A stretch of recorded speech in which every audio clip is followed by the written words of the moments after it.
that was the beginning of the national anthem of the country of Haiti.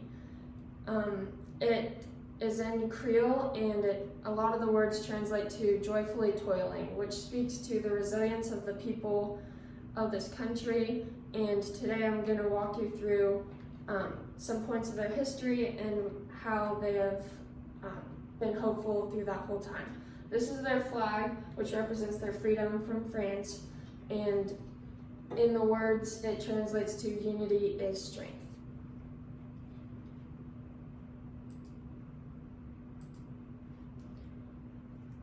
So imagine 50% of the students you know were not able to attend school because it was too expensive or they didn't have the resources to. This is one of the devastating statistics that plagues Haiti even today. And in this presentation, it is important, most of us have heard that Haiti is very poor, and it is the poorest country in the Western Hemisphere, which that map shows. North America, South America, and part of Africa. And this is due to a lot of contributing factors, which I'll explain today through the pre-revolutionary time, the post-revolutionary time when they gained independence, and what Haiti looks like today. And Haiti is pretty close to us, closer than we think. It's only 700 miles from Florida and US soil. So to put that in perspective, for us, that's about the distance from here to Salt Lake City, Utah. And these statistics are according to a book by Liz Sonborn titled Enchantment of the World, Haiti. And so first I'm going to start off talking about the pre-revolutionary time before any Europeans settled and when they did. So Haiti is a beautiful island in the Caribbean Sea, bordering now known as Dominican Republic, and it was very, very prosperous, had beautiful animals, trees, bushes, everything, and the natives happily lived there for 4,000 years until Christopher Columbus landed there in 1492, and he established the land as Hispaniola for Spain. But over time, Spain lost interest in the island, and French eventually moved in 1550, and they brought hundreds, thousands of slaves with them from Africa, and slavery was on the rise. The island was still prospering, but this led to many plantations and many of their natural resources being exported. So over time, the Haitians began getting tired of being mistreated and their land being misused without their permission. So they decided to get together and revolt against their masters. And in 1791, they began burning plantations, and this sparked the Haitian Revolution. And in 1804, they were able to gain their independence from France, led by Toussaint Louverture as their leader, and he established a new Haitian constitution and actually named the country Haiti, which means land of high mountains. And this, unfortunately, was not the end of all freedom for them, because they were in debt to France for 150 years after that, because it took them that long until 1947, according to a book by Debbie Nevins, The Cultures of the World, that during those 150 years, they were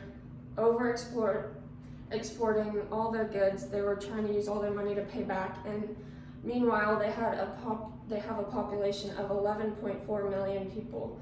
And the size of Haiti is, to put it in perspective, the size from the Idaho-Canadian border all the way down to Lewiston, Idaho. That distance with 11.4 million people in between, which is about 35 times larger than our population we have in that distance in Idaho. And so this has caused many problems for the sanitary and health conditions of the people in Haiti. So after the revolution, now I'll talk about Haiti today and a couple of the events that have plagued more more poverty in the country.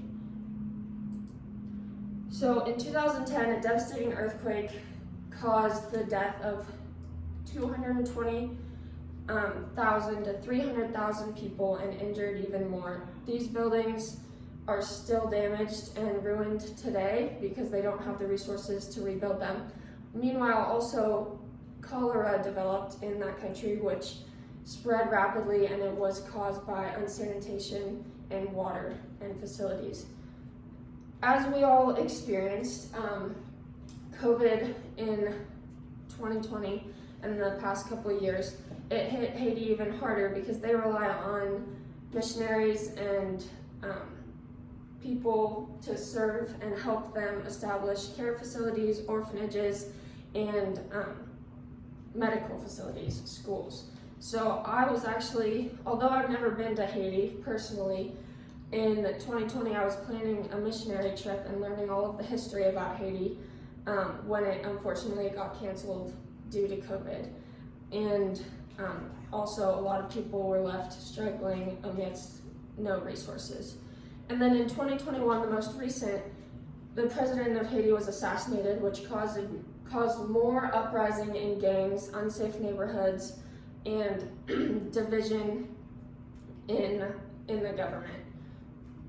So all these contributing factors, now that you know a little bit of the history about Haiti, how it became such a poor country, and how they gained their independence miraculously from the French, and then a little bit about it today.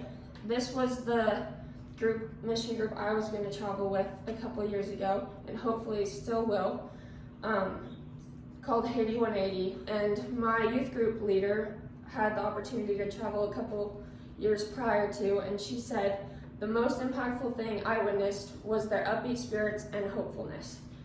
So through their struggles throughout history and even today, lasting effects, they have remained resilient, and this is the most important thing.